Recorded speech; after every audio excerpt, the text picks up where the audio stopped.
We think women need to talk more openly about money because money really matters. It shouldn't be embarrassing or confusing.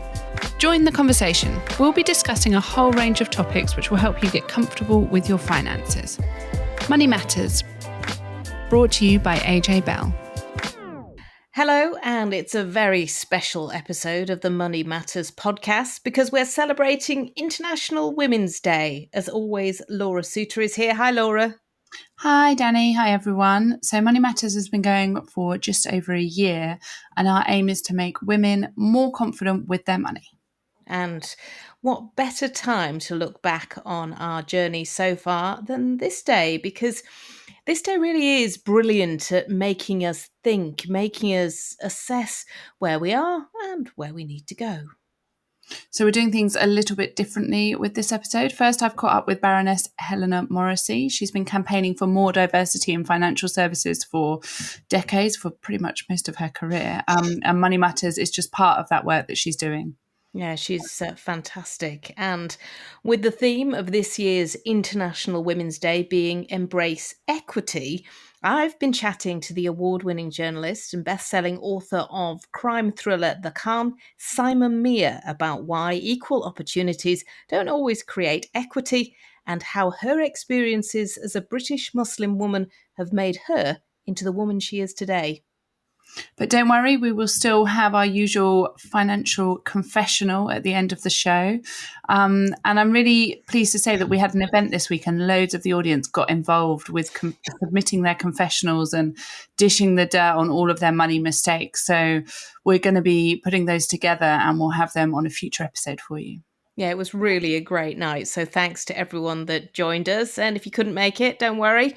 We're going to hold more in-person events over the year. So do make sure you sign up to our newsletter so that you hear about them before anyone else.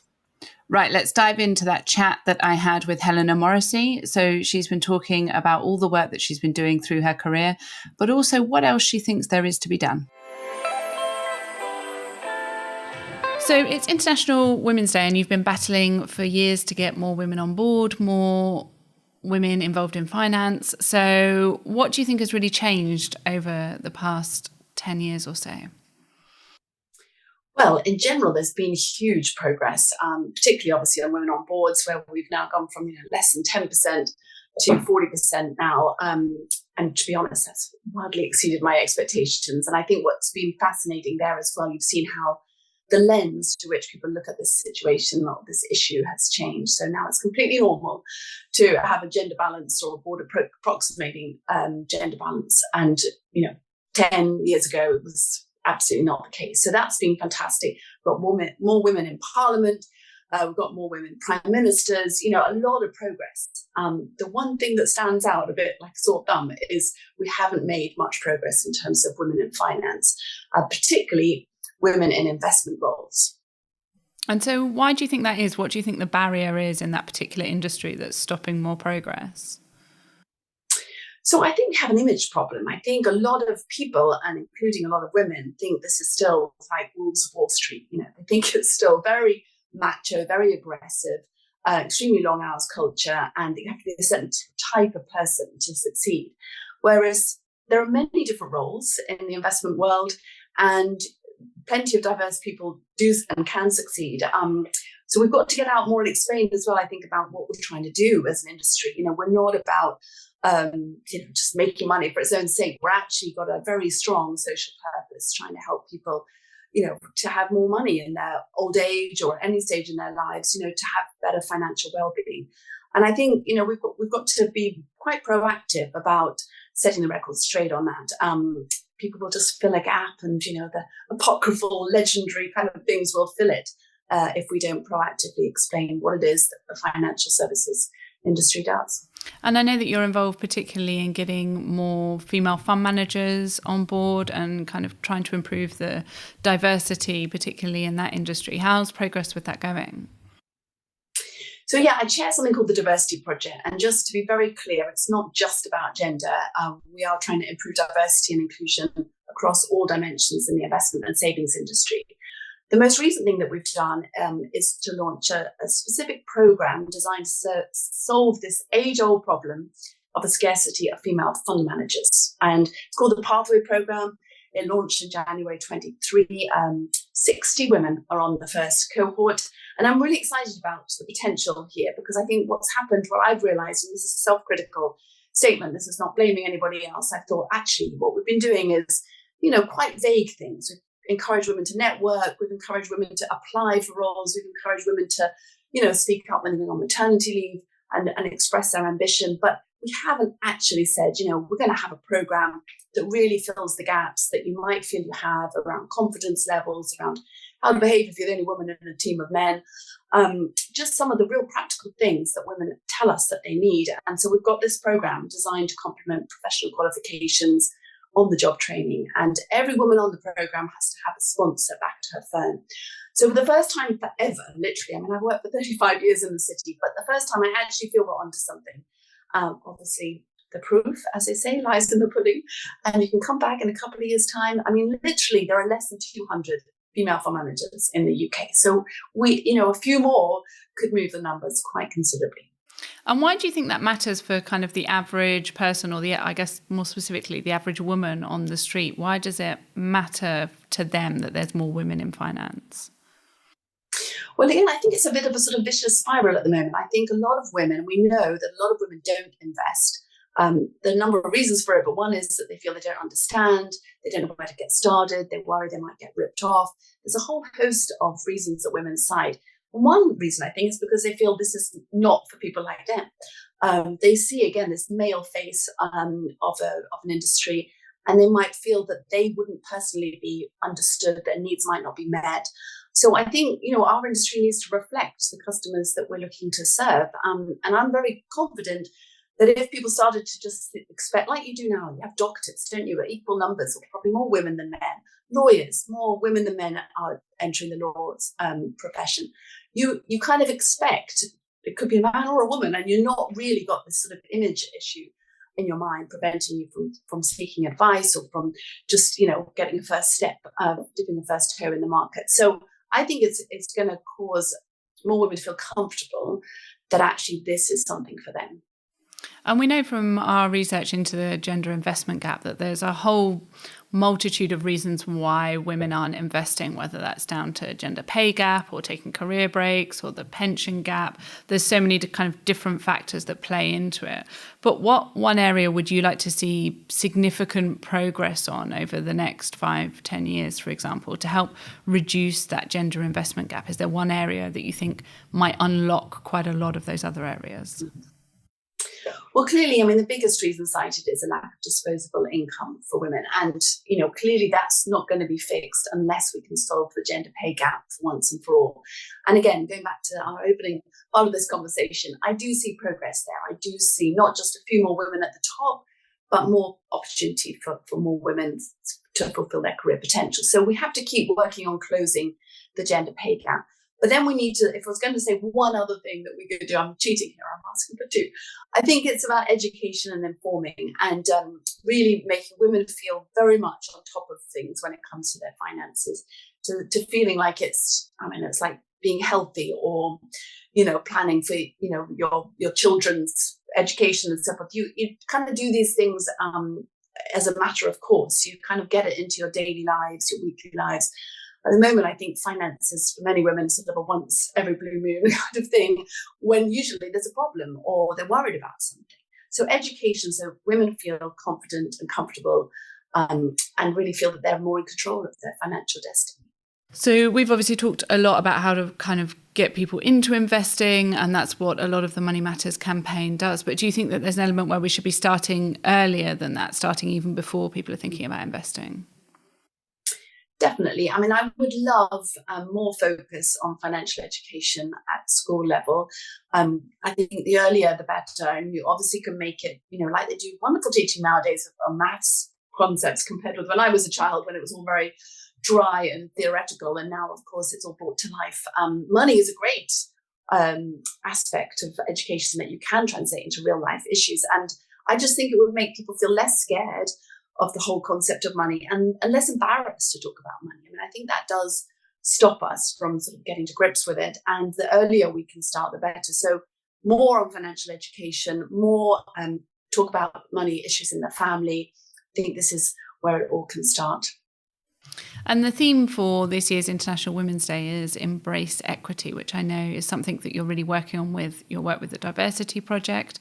But what does that kind of theme mean for you and for the finance industry particularly?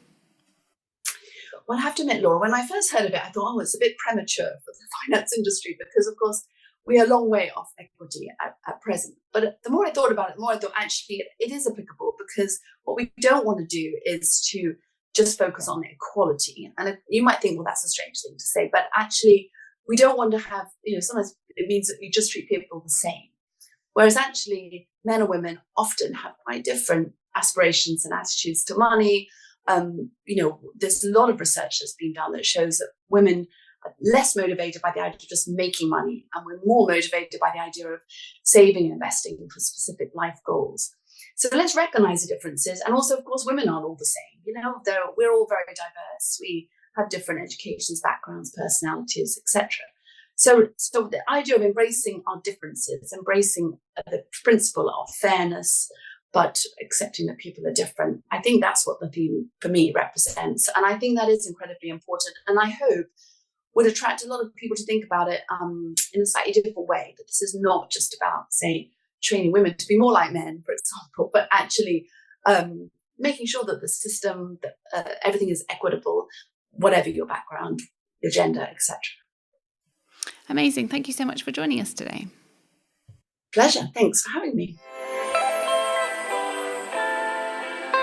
Helena Morrissey there. Okay, as we said, this episode is a special episode because we've got not one, but two special guests. Saima Mir is a Times best-selling author, an award-winning journalist, and a British Muslim woman who has really walked her own path and made quite a success out of the journey. Now, I caught up with her earlier this week, and as well as unpicking the theme of this year's International Women's Day and what it means to her, she also looks back on her career and her experiences of equality. You're now a best-selling author. How does that feel? That feels fantastic. It's not something I saw coming, because by the time I got published, it took me a long time. From the time the book was written to the time it hit the shelves, it was about 7 years. In fact, it was probably 9. So by that time, I just want to get this thing out. So the best-selling bit came as a real shock to the system, and it was just such a nice surprise. It was wonderful. Because I would imagine, like we all do, you sort of think, well, yeah, I'll put this out into the world, but, maybe someone will like it. Yes, totally. And also because I was writing something that's not on the shelves. So I was writing a really strong British Asian woman who was a barrister, but then a crime boss. So that it just didn't exist. And I didn't know how people were going to receive it, and if they were going to like her or not like her, or even if they would believe that this character could exist. So it's been just really wonderful just to see it on the shelves and the posters all across the country. It's been fantastic. And not only did people like it, but they liked it so much that there was a clamour almost immediately for a sequel, which you are working on. Yes, I've just handed in the first draft and I'm waiting for edit. So I'm very nervous about this. It's due out next year, so I've got a whole year to work on it. So let's see what comes. And I think something that most people won't know about you, we met years ago and we worked together at the BBC. And since then, you've gone on and had 3 gorgeous boys. They are young boys causing chaos at home, and you're trying to write at the same time. Yeah, somebody asked me to write a piece called Raising Maniacs Whilst Writing, and that sums it up, really. I've got 3 boys, 9, 6 and 4. And my writing career took off when my third one was born, so in the last 4 years. So my husband and I always used to joke that I was doing all this stuff, all this work, that nothing was coming out of it. And he always used to joke, when the third one comes, it's all going to come together and it's going to be crazy. And that's exactly what happens, just manic, traveling to festivals, writing, trying to navigate martial arts and piano and all these things. It's absolutely crazy. Do you think being a successful author has changed the way that people see you, the way they interact with you? Completely. It's completely changed the way people see me. So people saw me as a stay-at-home mother. A lot of people didn't know that I'd been a successful journalist before, that I'd worked in local papers, that I'd worked in telly. So when I moved to London, people saw me as a mother at the school gates, and I was treated very differently to how I was when I had that BBC email address that opens lots of doors for you. And then suddenly I'm this successful author, and it's almost as if I have something interesting to say that I didn't have to say before. And actually, I have exactly the same things to say before. I just have a platform. So it's been fascinating seeing how people talk to me, how they react, what they think of me, how they want to hear my opinion in a space where they maybe didn't before. And you've written a very strong Muslim character, and you, as a Muslim woman, have had your fair share of fights just to be heard, to get a place as an author, to get a place as a journalist, to be taken seriously. I have. So by the time I was 25, I'd been married and divorced twice. I met my third husband when I was 36. So I started my career as a journalist when I was about 27. And that was a fight because I didn't know how to get into the industry. I didn't know anything about how the industry worked. There wasn't anyone to help me. There wasn't anyone who looked like me in the surrounding areas. I was sometimes I was the only woman of colour in newsrooms. That was hard. And then when I left again, I picked another career, another area writing where there were a few people who looked like me. So again, being heard. And the structures that exist are set up to work with existing models that have worked. So historically, we've had white women published or white men published. And so when they look at business models of that, the finances they work out is based on that. So when you bring something completely new to an industry, it's not that they don't want to work with you, I think, and it's not that they don't want to publish these stories, because they do. It's just the financial structures in place perpetuate what we've already got. So that's been hard to break through. The theme of this year's International Women's Day is embrace equity. And I think I've had discussions with people who are sort of like, well, what's the difference? We always talk about equality, but this year it's about having a conversation about the difference between equality and equity. Do you feel that very strongly, that needs to change so that people like yourself going into newsrooms, going to meetings with publishing companies don't have quite the same fight? I think absolutely that needs to change. One of the things I found was when I started at BBC, because I'd had such a strong fight, hard fight beforehand, when I got there, I was exhausted in a way that I didn't even realise until much later. And I didn't realise that everybody else wasn't on the same playing field as me, because you don't go into the world thinking I'm going in my brown skin. You're just going in as who you are. And so when you get to these big opportunities, you need a bit more support when you get there, because you fought harder to get there. When you're there, you're tired, and everybody else maybe has not. It's like running a race, really. You've run 100 meters more than everybody else. So you need the support to kind of maybe have a break or a rest without being seen as less than or unable to give what needs to be given to get to the next milestone or the next goal that you set. So I absolutely believe that we need equity rather than equality. So how did that come about? Because, as you say, a lot of these policies are created either, thinking about middle-class, middle-aged white men, or now maybe thinking about middle-aged, middle-class white women, or sometimes thinking about working class, or thinking about women of colour or men of colour. But it's a difficult conversation to have, and it's hard to sort of look after everybody. It is really hard, Danni. And the thing I've learned as I've got older is it is a question of evolution, not revolution, because we need to take everybody with us, and we need allyship across the board, across people, race, gender, equality, sexuality. We need allies in every aspect of that to move forward. So one thing I would say is the new opportunities that arise, the new structures that are built, need to have equity built into them. And that is happening in certain industries where when they create structures, they look at them and they think we're going to have anti-racist policy, we're going to have, equality for all people from all different aspects of society. But the other thing is just awareness to understand. I mean, this conversation about equity would not have happened 13 years ago. It just wasn't happening. So those conversations are really important to have them, because slowly when we go into these rooms, these boardrooms, these meeting rooms, the awareness makes people take a step back. And just that in itself makes it easier to bring change. So you think your voice at certain points has been listened to. Do you think you still need to shout louder than most people? Unfortunately, I do, because it is so incremental. I mean, it's excruciatingly incremental change, isn't it? If you think that how long ago women got the vote in this country, it wasn't that long ago. It's not like centuries and centuries ago. So as women, we're still fighting for equality, aren't we? And then we have the intersectionality of race and, sexuality and all these kind of things. So I think we have to keep shouting until the playing field is level. And I think we don't stop shouting until it is, because it's in everyone's interest.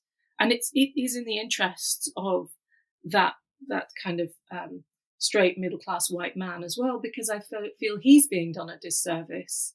We look at figures around suicide in young men and depression. They're so high. It means that something is wrong within our society that we need to fix. And those men need us as much as we need them. So you're raising your voice and people are listening. Sometimes do you think maybe they're listening, but you're still not being heard?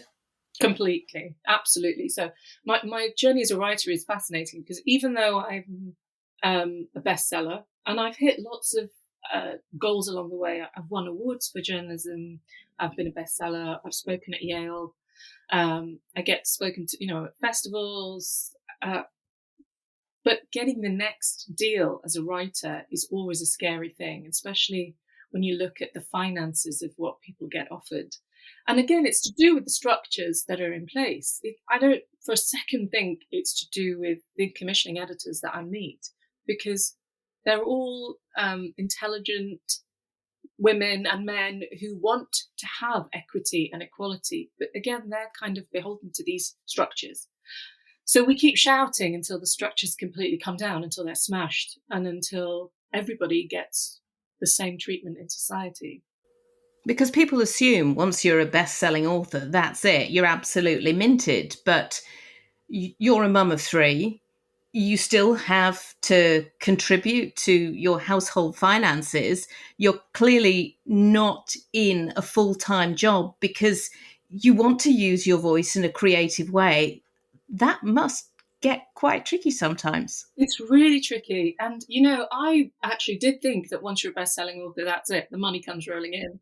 And now I think about it, what was I doing? And I do wonder what I'm doing in this industry, being a freelancer, with 3 small children, after school clubs to pay for and all these kind of things, and bills and mortgage. And it's really tricky, but I'm in it now. My struggle is that I'm in it and I'm halfway across the ocean and there's just nowhere to go, and I have to cross over because I've come so far. The Times called my novel a genre-busting book. So it's sort of like I'm further than anyone has kind of been in this, anyone who looks like me has been. So I've got to go. I might drown halfway through, but there's just no option. It is really hard. The finances of freelancing, no one tells you about that. No one tells you that people pay you late. You might have lots of invoices backed up that people want to pay, but your bank account is very low, which is kind of my situation at the minute. I've got a massive chunk of money I'm supposed to get, but there's lack of clarity. It's very opaque. Obviously, it's focusing on women. International Women's Day every year, the focus is on women. I've got 2 girls, so for me, that conversation is quite easy, talking about equality, not so easy talking about equity. You've got 3 boys. They need to play a part in this journey as well.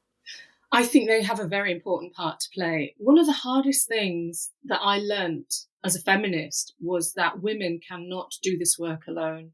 So I, for a long time, believed that as a woman, I could do anything and I could just change the world myself. And that's what we were told when we were growing up, right?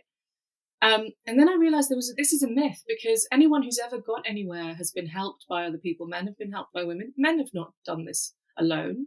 They have had women in the background working hard, raising their children, doing all that work.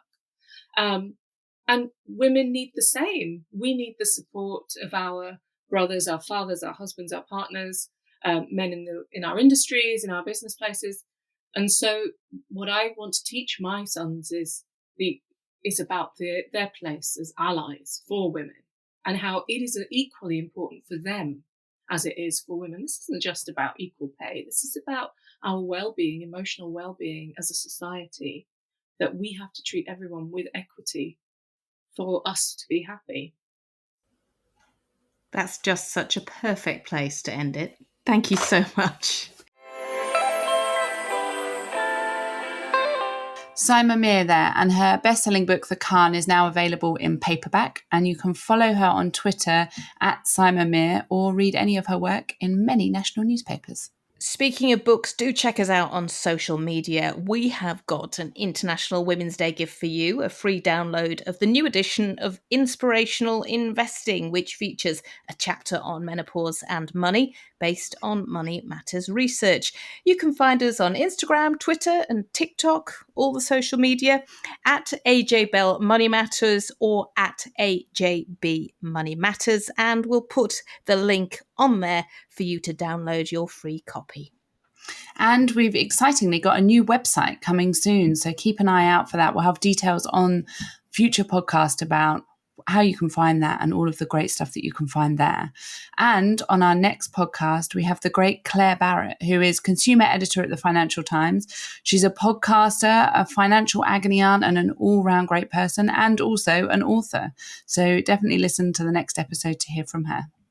And while we're talking financial confessions, and that's a lovely little segue, because it is time, and Saima shared hers with me. Here we go, Laura. So I'm really ashamed of my confession. So I didn't realise that I needed to opt in to the pension. It's a pension one. It's a boring pension thing when I started at various places. And I just thought that time was miles away. And I didn't opt in. And that is my terrible financial confession. I imagine you've done something about it since, though? I have indeed, yes. Because it's amazing how quickly that sort of... I know. Mountain gets closer and closer and closer. It just flashes before your eyes, doesn't it, life? Not between, but before. Yeah. Thank you, Saima. So I think lots of people will definitely echo her thoughts there. That it's that classic case of not getting started early enough, whether that's with your pension, whether that's investing, saving. I think everyone will have done that at some point in their lives, won't they, with some area of their lives. And you do kick yourself when you realise what you've done, and hindsight is a wonderful thing, which of course is why we talk all the time about the need to start early, to tell your friends to start early, to tell your daughters, your cousins, everybody, start early if you can. If you have a financial confession that you want to share, maybe because it's a topic you want us to tackle, then get in touch either via social media, or you can email us moneymatters@ajbell.co.uk. And that is everything for this special episode. So make sure that you review and subscribe wherever you listen to your podcast, and recommend us to a family, friends, a neighbour. Talk to the person sitting next to you on the train right now. Tell more people about us, and thanks a lot for listening. Before you go, please remember this podcast is for educational purposes, and the views expressed don't necessarily reflect those of AJ Bell. The podcast isn't telling you whether certain investments are suitable or not. And don't forget that the value of investments can change, and you can lose money as well as make it. It's also important to remember that tax rules apply, and that the way an investment performed in the past may not be the same as how it behaves in the future.